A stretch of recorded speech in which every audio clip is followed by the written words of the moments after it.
Welcome to the Killer Innovation Show, the longest continuously produced podcast in history. Each week, Phil McKinney brings you the insights and strategies to amplify your creativity and innovation skills. Here's your host, Phil McKinney. Welcome to this week's Killer Innovations. This week's topic is picking up again off of some questions that I've gotten from a number of followers of the show, and that is around how to make money from your ideas. A number of you reach out throughout all the years of the show. You may have an idea, you're looking for advice. What I thought I would do is just do one whole show with my advice, lessons learned, on how to make money from your ideas. It's really two paths. Path meaning you've got the great idea and you want to go build a company, or you've got a great idea and you don't want to build a company, you want to license it. Now, this is only one episode, so it's greatly condensed, and depending on your feedback and your thoughts and additional questions you might have, we'll go into future episodes and go into this in more detail. But that's what we're going to talk about in today's episode, is how to make money from your ideas. But before we jump in, I got that favor to ask: follow, like, and share. Follow us on social media so you stay up to date on everything we're working on. Like this episode so others can more easily find it, and then share it with others. Put it out there so others can find it. Share it on your social media channel. Share it with coworkers, organizations, your boss, your leadership, who may be interested in the topics that we cover. And with that, let's hop in to this week's episode.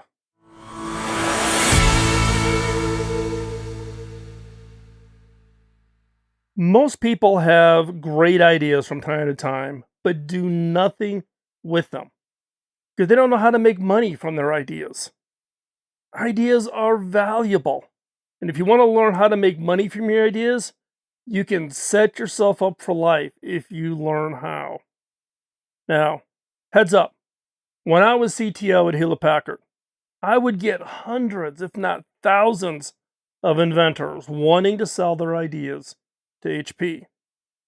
So how do you stand out when there's hundreds or thousands of other innovators, inventors out there creating great ideas? In order to get the attention of the industry and to make money from your ideas, you need to be known as an innovator. You got to be part of the community. This means that you need to build a reputation as someone who comes up with great ideas and then follows through on them. The more successful you are as an inventor, the more people will want to do business with you. Now, there are several ways to build a reputation as an inventor. Here are the two best ways I've used. One is submit your ideas to competitions. There are hundreds of innovation competitions out there. Submit your ideas. This will give you exposure to a wide audience and will show that you're serious about your work. And two, share your work on social media. Don't be afraid to share some of your ideas on social media. This will help you gain credibility in the eyes of potential customers and clients. The most important thing to remember is that to take time is to build a reputation as an inventor. This takes time. Don't expect to become famous overnight, or it's not just the one project that you're going to be successful with. Keep working at it, and eventually you will get known and you will become that go-to person for great ideas. Now, with that, what should you not do? If you want to make money from your ideas, there are a few things you should avoid. And here are the four biggest mistakes people make when trying to make money from their ideas. 1, not taking any action. This is by far the biggest mistake people make when it comes to making money from your ideas. Ideas are worthless. The value is zero if you take no action. If you do nothing other than write it on the back of a napkin or on a piece of paper or stick it in your idea notebook. You need to be willing to put in the work to make your ideas a reality. You're not going to make money on an idea that you spent 30 minutes writing down on a piece of paper. You got to put work into it. It takes effort. You need to be thinking into the hundreds, if not thousands of hours for you to go from a spark of an idea until you're ready to start talking to people about making money from it. And I can't tell you the number of times I've run into people who come to me and they say, "Oh, I thought of that first. I was sitting in a bar and I thought of it. I could be a billionaire." No. Having the spark of an idea, the value is zero. How much effort did you put into it? How much deep thought? How much validation did you go through? How much discussions did you go with experts to understand whether or not your idea was, sitting down and having a spark of an idea, value zero. You need to take action. Number two is protecting your ideas. Now, there's two ends of the spectrum on this one. There's some cases where people put no protection in, and there's some that won't talk to anybody unless you sign an NDA. So, for instance, if you came to me and you wanted to present to me an idea, I will not sign an NDA, and I ask you that you only give me enough information that does not divulge the secret to your idea, but gives me enough context to understand whether or not it's something that I would be interested in. Our policy at HP was if you sent us a document that had confidential or do not disclose or whatever in the footers, headers, front page of a document, we would immediately delete the document. We would respond to you saying we are not allowed to accept any form of confidential information. So you have to figure out, how do you tell people about your idea without revealing all? At the same time, you need good legal advice. You may want to think about filing a provisional patent. Very simple, very easy, low cost, starts the clock in protecting your idea. Because in the United States in particular, there's all kinds of rules around triggering what's called a disclosure of an idea that would invalidate a later patent filing that you would make. So, protecting your ideas and understanding, a lot of people think they know. Unless you've got deep expertise in it, get advice from others. Third, not marketing your idea. They don't market the idea properly. They don't go out there to talk to people and let people know about it. They just think, "Oh, I've got this idea," and somehow through osmosis, people are going to find out about it. How do you market it? How do you position it? How do you get the right people and right organizations to become aware? Number four, not being persistent. They give up too soon. A lot of people think, "Oh, I sent it in and they weren't interested, so that's it. I'm done." Right? When you're first starting out, it's easy to get discouraged when things don't go your way. It may not be your first idea. It may be your 10th idea. Like being a book author.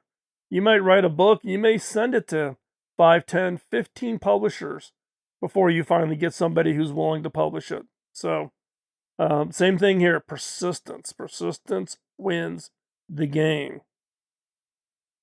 Making money from the ideas is not easy. Trust me. I've been in this game for 40 years, but it's possible, but it's not easy.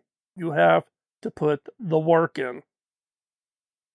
So how do you monetize it? What are the different ways to monetize it? Well, here are the tips and steps that you should go through if you're thinking about having an idea that you want to specifically monetize. One is validate that there's a market for your idea. There are many ways to do this, but the easiest way is to do search online, finding companies and organizations that produce products and services that may be similar to what you have in mind. And then look and find out a few of those potential markets, research them further, see who their customers are, understand if your idea is really unique or maybe not so unique. Second step is talk to people in your chosen market. Find some experts, read some articles, read some press, read. One of the big areas I do research in is in PhD thesis papers through Google, the Google academic search. You can look for papers, PhD theses, etc., and you can find names and contact information for some really top-notch experts and find out what they think of your idea and see if there's a way that you can improve it. Get their suggestions. This step is important because it'll help you validate your idea and ensure that there is a demand for it. Is the market's there? Talk to experts. At this point, you have a choice. One option is to work with a company that's an expert in licensing and monetizing ideas for inventors. The other choice is to take your idea and create a company around it. That's your two choices. Make your decision. If you choose to create a company around your idea, then step 3 is you need to create a prototype. Once you've talked to people, you've got to build something. You got something to show. You got to have something tangible. You've got to go build it. You've got to, refine it. You got to create the prototype. So this will help you further validate your idea and give you potentially some potential investors. Now, then the 4th step is finding investors. This is the ultimate step that you got to have convince people to part with their money to finance your idea.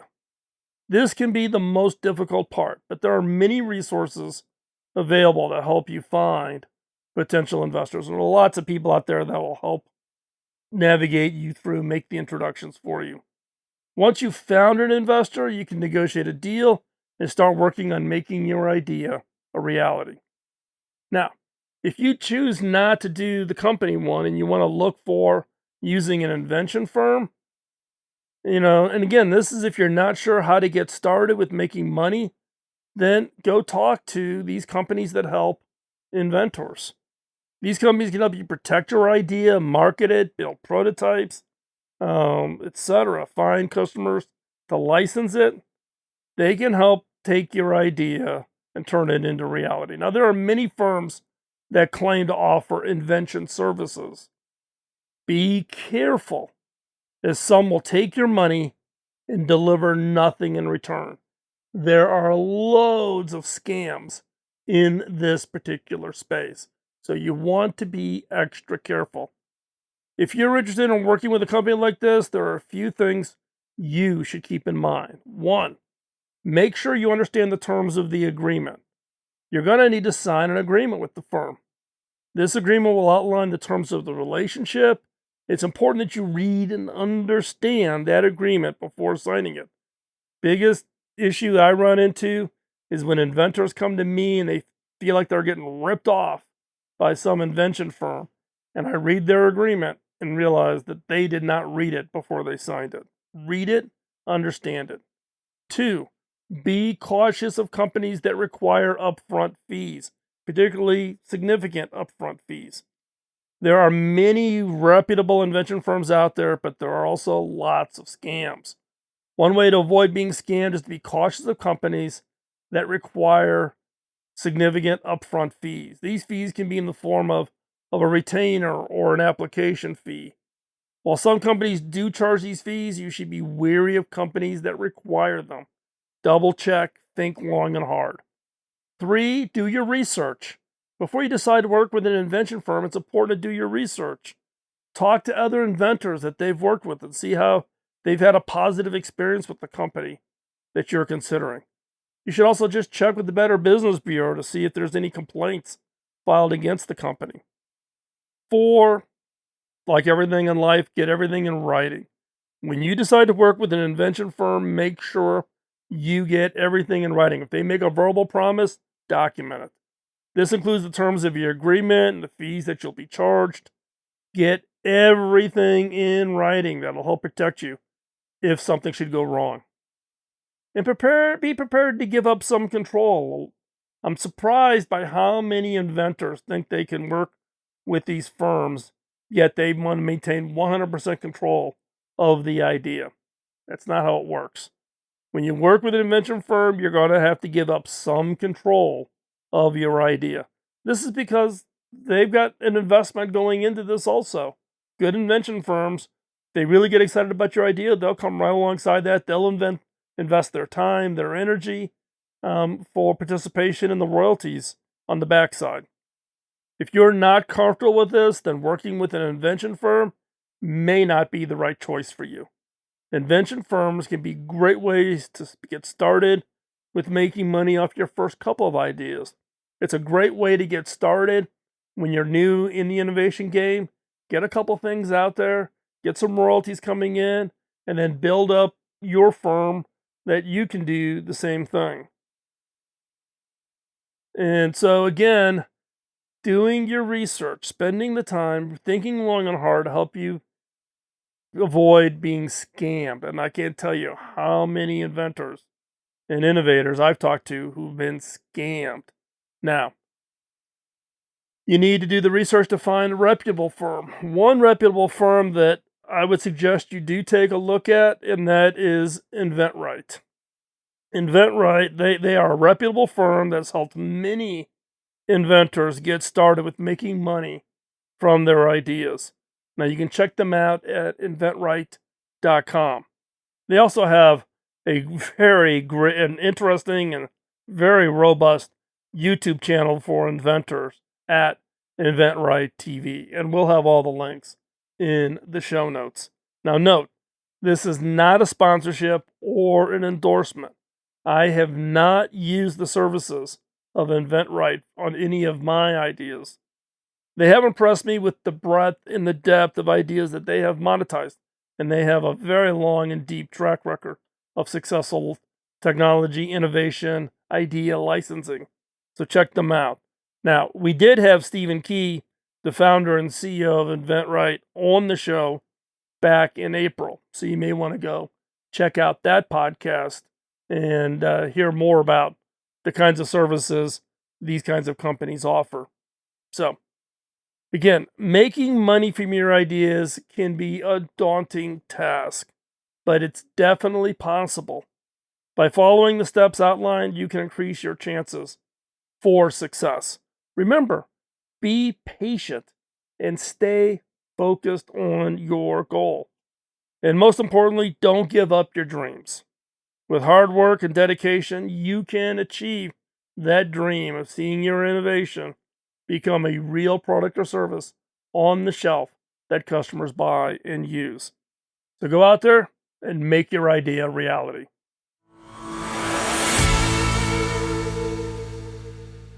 So, what idea are you working on that you want to monetize, that you want to make money from? What is it? Pick one and let's move that forward. Take it and figure out which path you want to take it on. Do you want to take it on the path of building a company? Start down that path, following the steps I outlined. If you want to go and say, no, I've got my full-time gig and things are such that I'm not in a position to go start a new company, and you want to go do a licensing deal or sell the idea, then start talking to firms that are out there. InventRight being one, but there are many of them out there. Again, be careful because of the amount of scams that are going on out there with this with these invention licensing organizations that are out there. So again, if you want to go down that path, pick your path and start making progress against it. And the key here is commit. Don't say, well, I'll go out there and if I get an easy, fast response, then I'll stop. No. These things take time. You need to have that innovation grit. You have to continue to push through all the challenges and the feedback and the no's, etc., that you're going to hear as you are trying to take your idea and make it a reality. So, hopefully, you found today's episode to be helpful. Love your feedback and give us thoughts. If you think this is a topic that you think we should expand upon and get into more details about licensing structures and intellectual property regards to licensing, we can cover all those materials. But again, looking for your guidance and your feedback on the topics that you would find most interesting. So give us some thoughts, give us some feedback, post the comments down below. Let us know, subscribe so that you continue to get all of the episodes, no matter on what platform or what site you're getting this content from. Subscribe so that we continue to provide that to you. And again, thanks for your time of staying with us all the way through to the end here. We greatly appreciate it. Thanks again for being a follower. And we wouldn't be doing this without you.